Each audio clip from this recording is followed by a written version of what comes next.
Meus irmãos, Pai do Senhor Jesus, espero poder auxiliar alguém nesse vídeo, segundo alguns questionamentos que nos chegam, tá certo?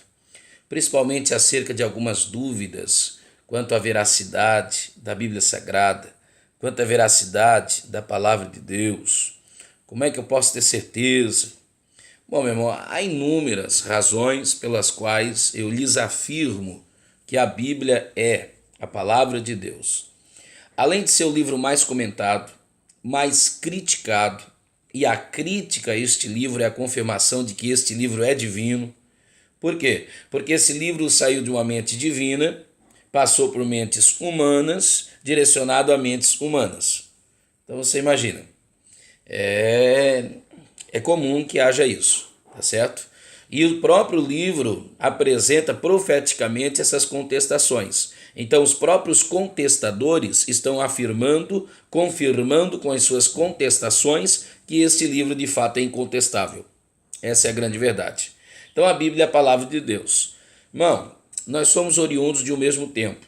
Vivemos em uma sociologia aparentemente parecida. Eu posso não desfrutar de alguns bel prazeres, eu posso não desfrutar de algumas regalias, eu posso não ser altamente qualificado, gabaritado, não usufruir de algumas riquezas, porém eu as conheço, ok? Não é a minha realidade, mas eu as conheço. Agora você imagine, se eu escrever algo aqui sobre qualquer assunto que você desejar, amor, escrever sobre o amor aqui, e você que está do outro lado da tela, que talvez não me conheça, ou talvez me conheça, não sei, se você que vive no meu tempo, que tem acesso às mesmas informações que eu tenho, tentar escrever sobre o mesmo assunto, depois a gente contrastar, provavelmente nós vamos nos contradizer em muitos contrapontos, pontos e contrapontos.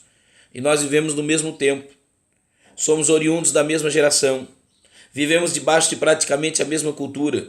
Não há um grande distanciamento cultural entre nós outros. E mesmo assim nós já nos contrastaremos. Agora você imagine se você escrever um relato, você sendo um doutor, ok? E o indivíduo sendo um semi-analfabeto, você vivendo no século XXI, camarada vivendo há 4.000 anos atrás antes de Cristo, você estando no palácio, o cara estando na cisterna.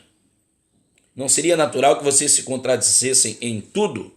Porém, a Bíblia tem essas diversificações de idade. Uns escrevem sendo jovens, outros escrevem sendo anciões. Uns escrevem sendo ricos, outros escrevem sendo pobres. Um escreve sendo doutor, outro escreve sendo leigo. Ok? Uns escrevem em um tempo, outros escrevem em outro tempo. Uns escrevem no palácio, outros na caverna, na cisterna, na prisão. E mesmo assim a Bíblia não se contradiz em nada.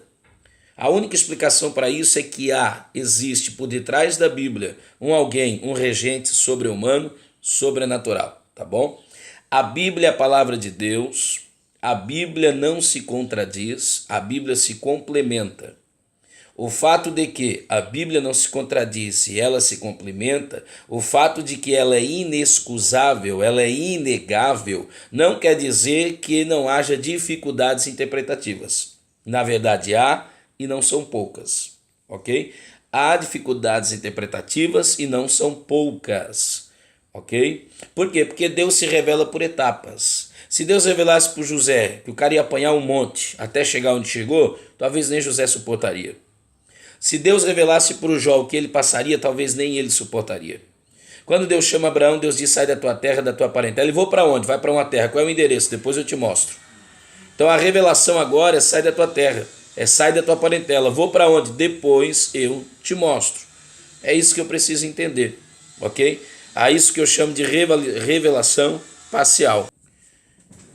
Eu saí um pouquinho aqui, eu tentei fechar ali a janela, bloquear um pouquinho o som externo.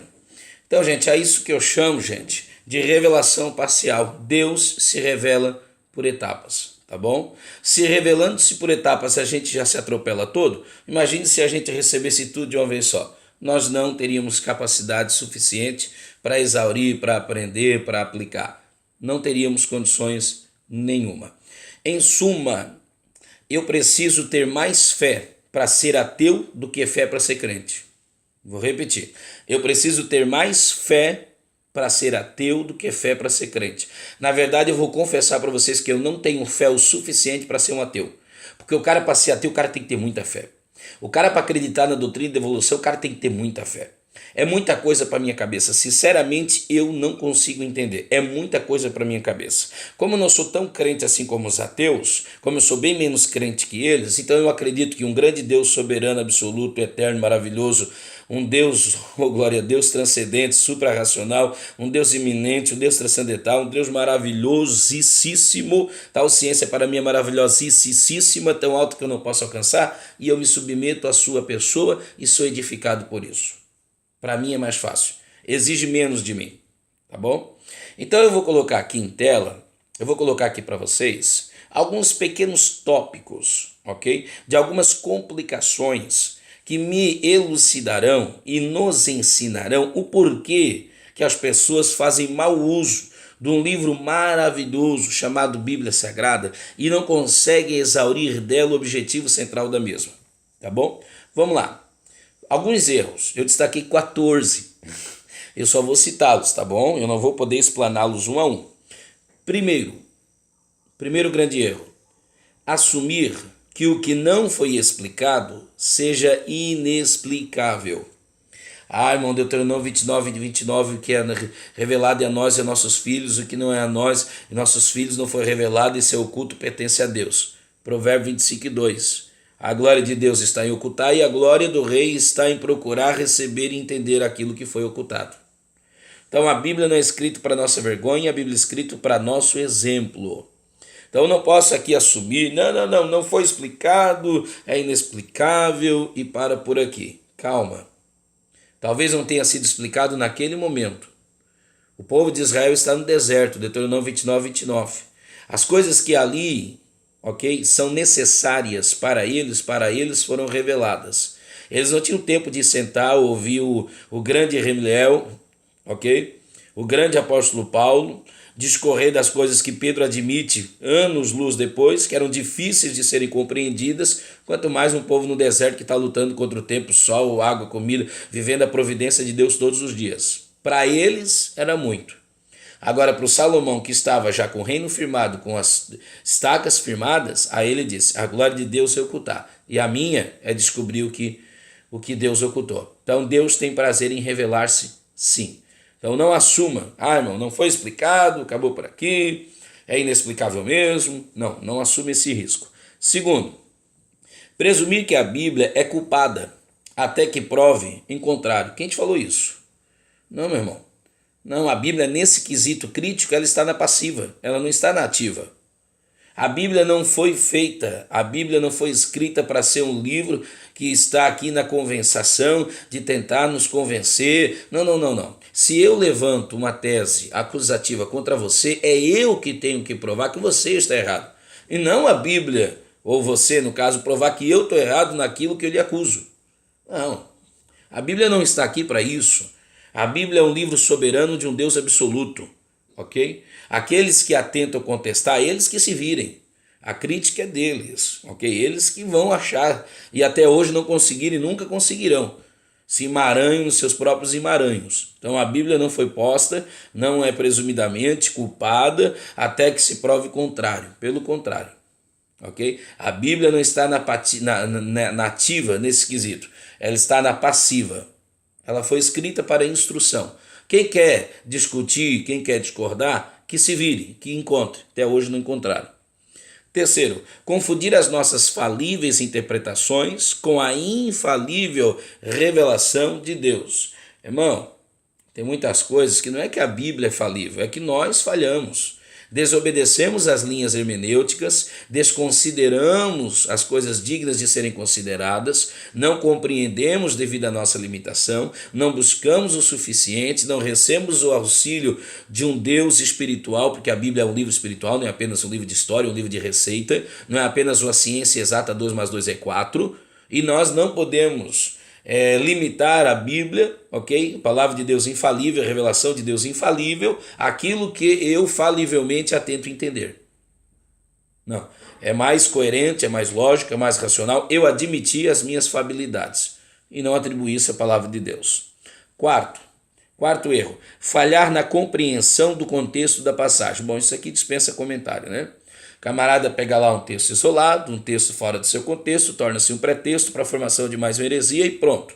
Não, você não pode fazer isso. Aí, por exemplo, se eu disser aqui, eu creio no poder do diabo. Pronto, alguém vai dizer assim, o cara é satanista. Não, eu não sou satanista. Eu só não estou negando que ele tem poder. Se ele não tivesse poder, não tinha derrubado tanta gente como tem derrubado.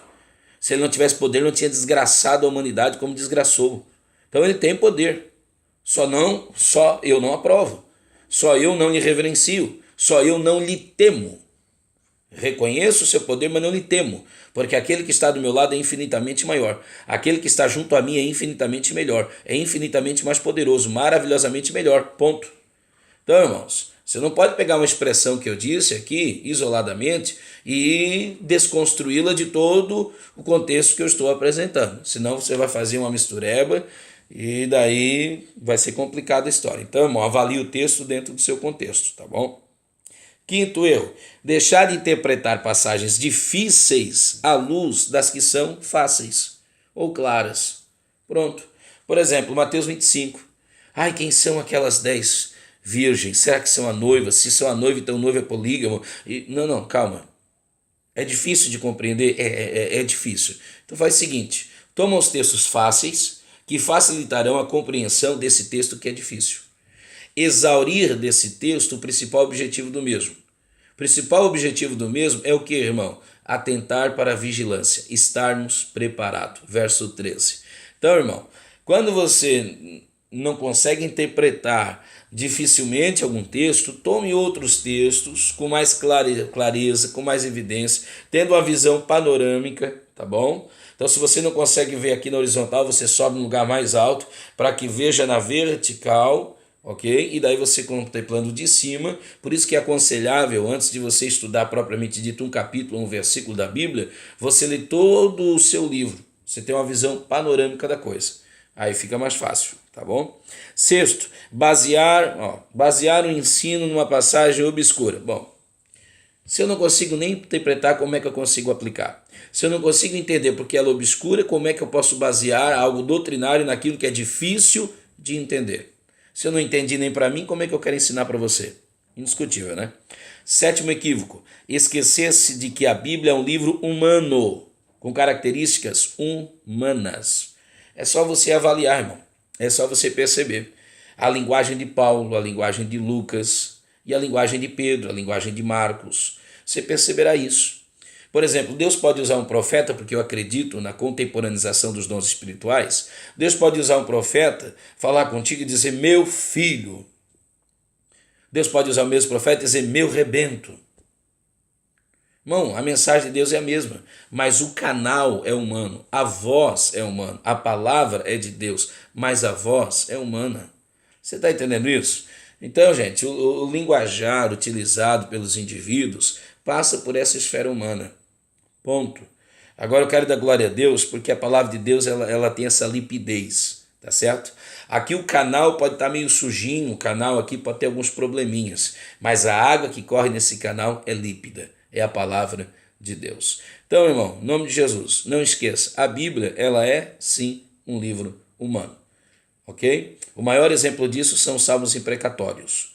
Esse é o maior exemplo disso, meu irmão. Outro exemplo disso é o livro de Jeremias. Ok? É um livro humano, gente, pelo amor de Deus, escrito para humanos, é por isso que manifesta o lado humano da coisa. Paulo fez isso inúmeras vezes.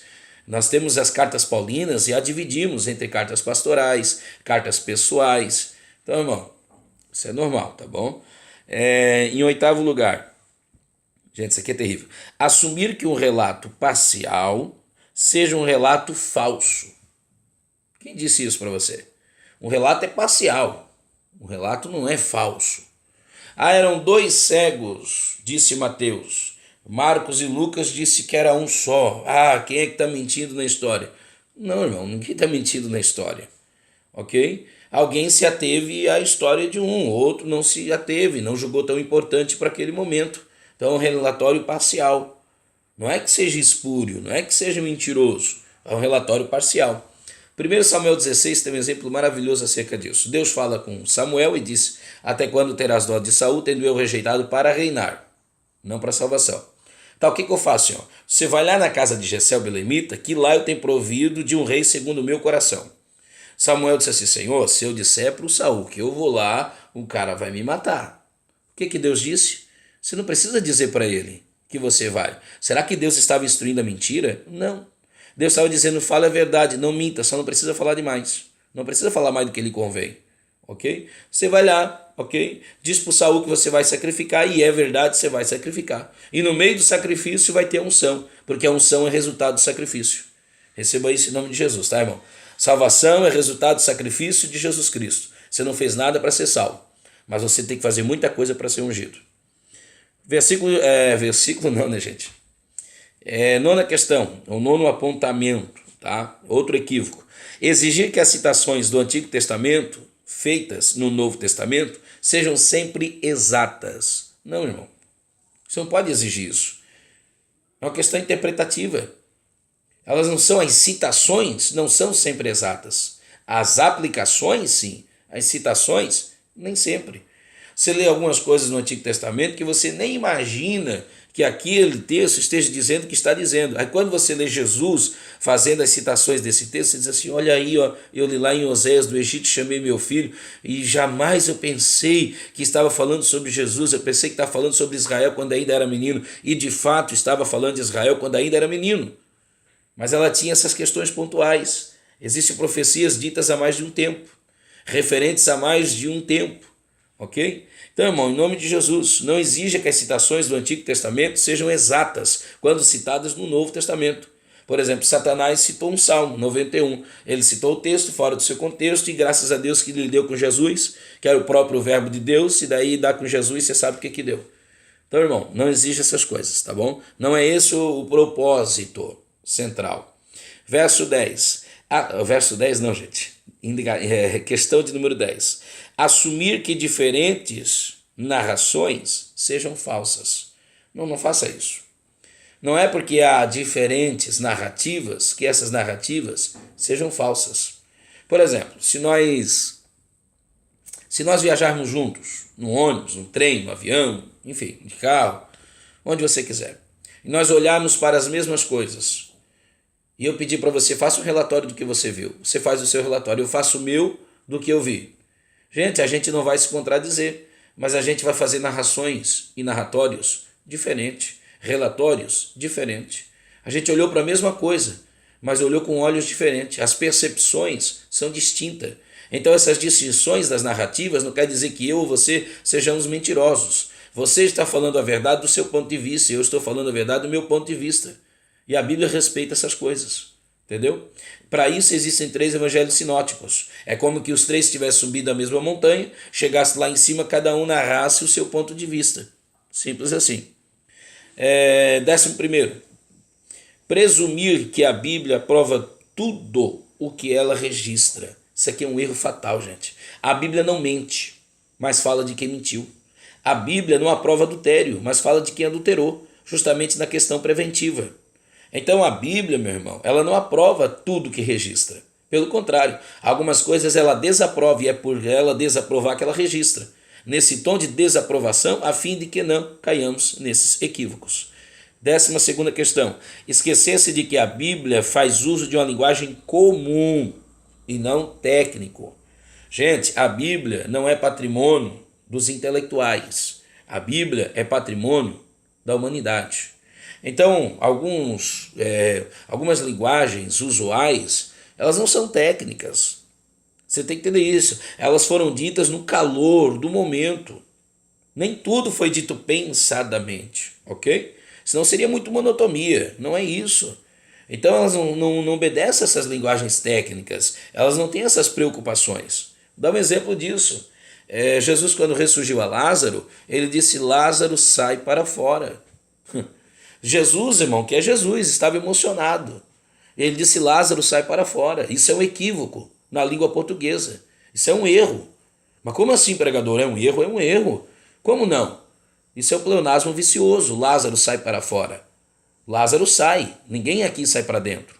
Ninguém aqui entra para fora. Ninguém aqui sobe para baixo ou desce para cima. Só que, querido, sem linguagem técnica, sem nada, com a linguagem coloquial, Jesus disse: sai para fora, e Lázaro saiu. E só saiu Lázaro porque ele chamou só o Lázaro. Se ele dissesse mortos, saiam para fora, sairiam todos.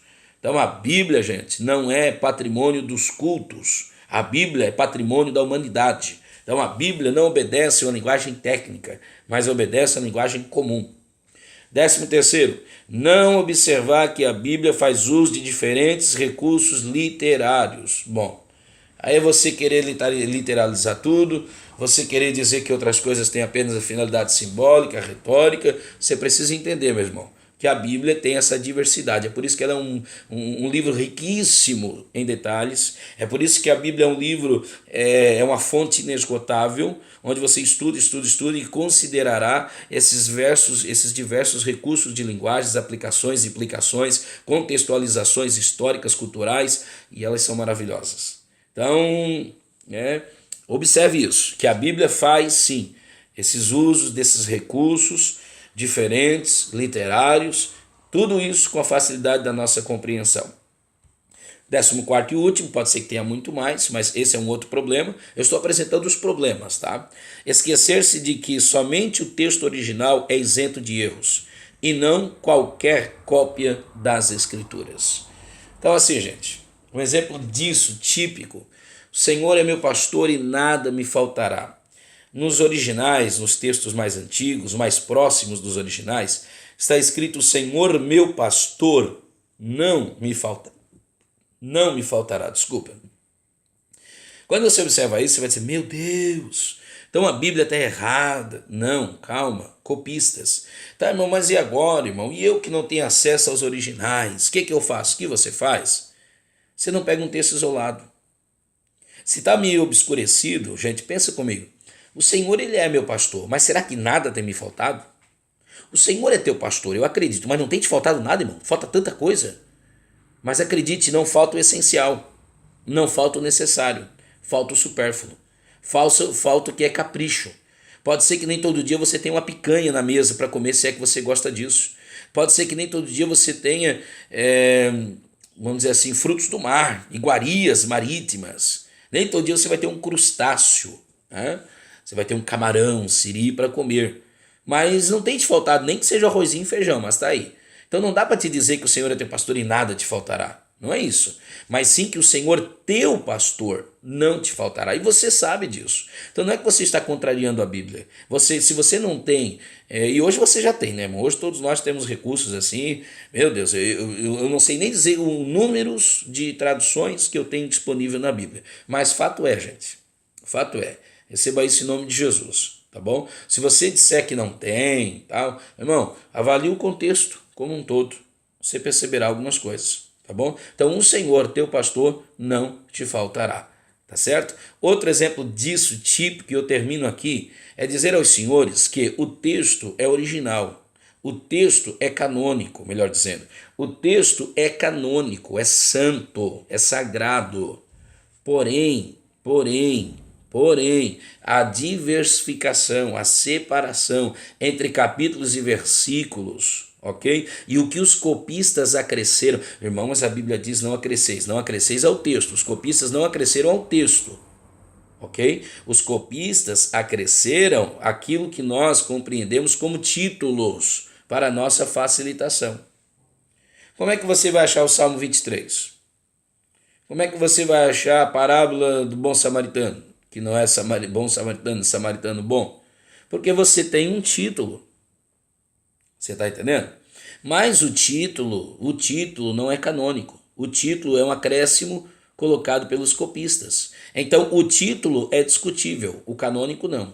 O canônico é santo. Mas o título também não é espúrio, não é maldito, né, gente? É uma interpretação. Segundo Reis capítulo 2, o título está dizendo: Elias é arrebatado ao céu na carruagem de fogo. O verso 11 diz que foi em redemoinho. Então quer dizer, não é uma contradição bíblica, é uma contradição entre o que está escrito dos copistas, para a tua melhora, para a minha melhora, para a nossa compreensão, facilitação em local de encontro. Agora, eu não devo estudar, gente, o que está em negrito, o cabeçalho. Eu devo estudar o conteúdo, ok? Esse sim é sagrado. Esse assim é inspirado por Deus, tá bom? Que Deus te abençoe, meu irmão. Em nome de Jesus, espero ter te auxiliado de algum modo. Eu sei que o vídeo se estendeu um pouquinho, mas essa é a minha finalidade, sair em defesa da nossa fé e dizer a vocês que a Bíblia é a palavra de Deus. Como disse Paulo, seja para todo sempre um homem mentiroso e seja sempre Deus verdadeiro, tá bom? Que Deus te abençoe em nome de Jesus. Se você gostou desse vídeo, inscreva-se no nosso canal, tá bom? Acione lá os sininhos das notificações, divulgue outras pessoas, compartilhe o nosso link, ok? Nas redes sociais, Facebook, no WhatsApp, compartilhe, faça isso, tá? Para que outras pessoas também possam ouvir a palavra de Deus. Eu sei que o que eu estou dizendo aqui, muitas coisas não são novidades para vocês, mas é melhor, né? É um compêndio, é um resumo, tá bom? E não responde tudo, eu sei disso, e nem tenho, nunca terei essa louca pretensão de pensar que terei capacidade de responder tudo, mas eu tenho certeza que de algum modo eu posso ajudar de alguma forma, nem que seja para que você me critique, tá bom? Mas em nome de Jesus, faça isso, irmão. Inscreva-se no nosso canal, passe para outras pessoas. Essa é a nossa finalidade, tá? Palavra de Deus. Então, se a gente não acerta em tudo quanto expõe, a gente já está certo na motivação. A nossa motivação é correta, tá? Que é expor a palavra de Deus, facilitando o evangelho e divulgando ele, pulverizando para a glória de Deus. Deus te abençoe, em nome de Jesus. Amém.